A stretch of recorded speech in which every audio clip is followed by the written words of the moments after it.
I'm Teri Schmid. I'm so glad you joined me.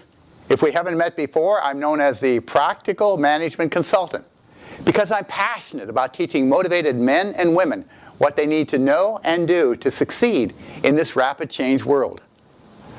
Over the course of my career, I've helped many thousands of people to be more effective, both in private and public sector organizations of all types and sizes in 36 countries worldwide. Along the way, I've discovered what works. I'm not afraid to poke holes into popular management slogans which are false, misleading, or downright dangerous. One that annoys me in particular is the term SMART goals.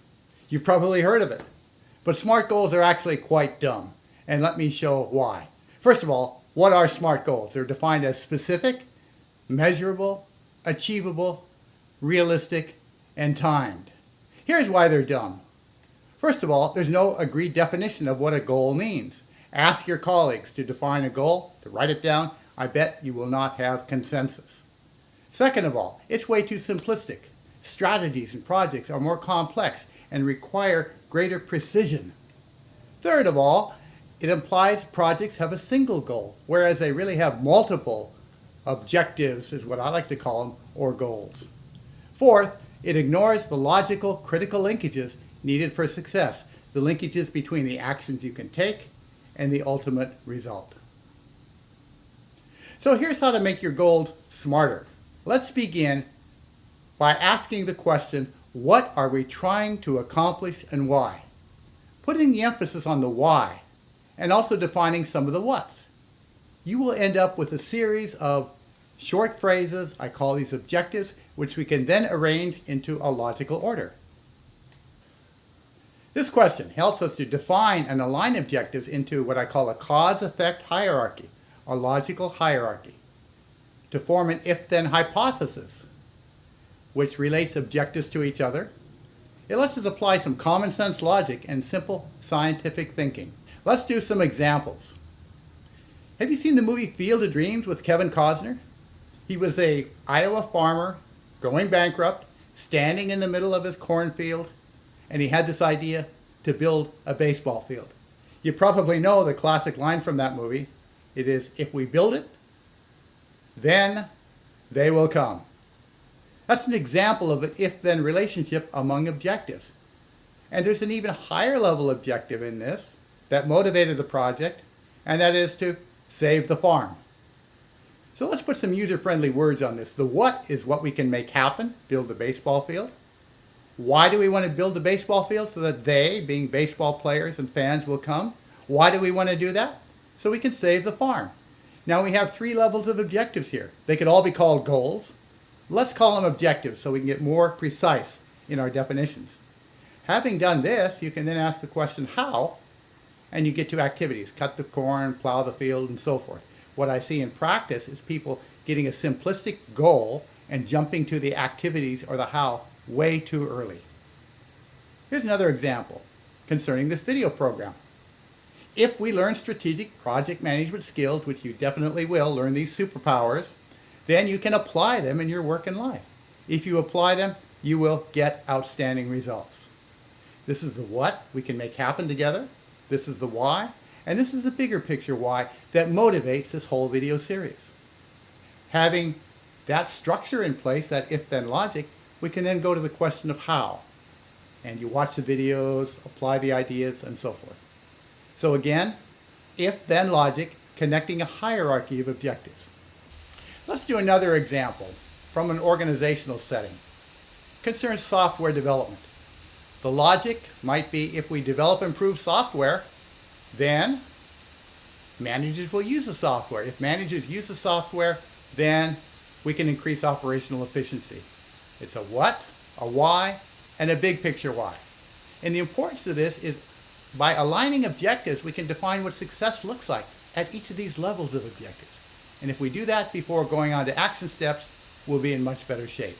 After we have this hierarchy in place, we can come and identify the action steps, and that's the how. Let me give you some definitions of these different levels of objectives. The why, I'm going to call the goal. Okay, the goal now is the big picture context or benefit. we've created some precise meaning for each of these levels. The why beneath that, I'm going to call the purpose. It's the change expected from putting the deliverables or the end products in place. The if we build it, they will come. Them coming is the purpose. The what is the what we can make happen. Let's call those the outcomes, the deliverables, the specific results that we can put in place given good management of our activities and resources. The how then becomes inputs or the tasks and resources to get there. Now there's a definite, specific, logical relationship among these objectives, and we can put it in the form of a phrase. If inputs, then outcomes. If outcomes, then purpose. If purpose, then goal. So we've structured our project into a strategic hypothesis, given much more precision and much more rigor to our efforts. The benefits of if-then thinking. First of all, it makes strategy easier to develop. Helps create shared understanding because people can talk about it and agree or disagree and reach consensus. Third, it aligns our projects to the big picture. Finally, dramatically increases the success rate because so many projects produce outcomes, but they don't ripple up to the strategic intent. So let's go beyond SMART goals.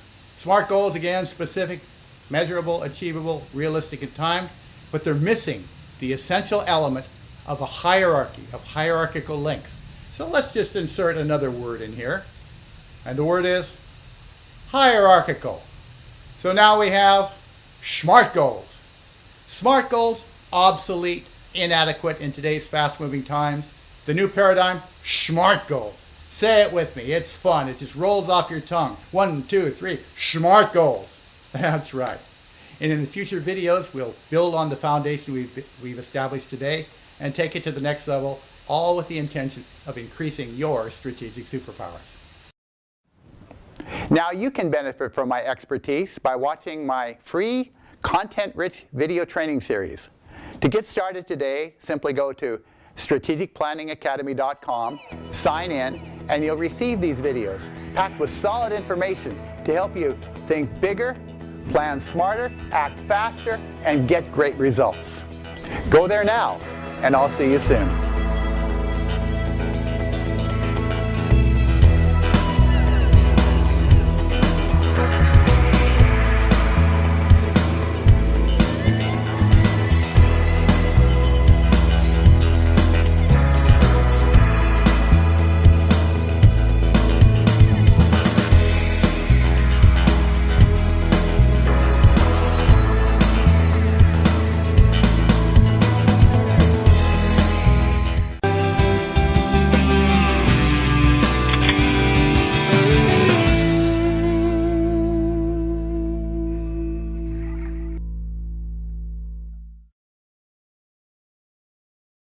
I'm Teri Schmidt. I'm so glad you joined me. If we haven't met before, I'm known as the Practical Management Consultant because I'm passionate about teaching motivated men and women what they need to know and do to succeed in this rapid change world. Over the course of my career, I've helped many thousands of people to be more effective, both in private and public sector organizations of all types and sizes in 36 countries worldwide. Along the way, I've discovered what works. I'm not afraid to poke holes into popular management slogans which are false, misleading, or downright dangerous. One that annoys me in particular is the term SMART goals. You've probably heard of it. But SMART goals are actually quite dumb, and let me show why. First of all, what are SMART goals? They're defined as specific, measurable, achievable,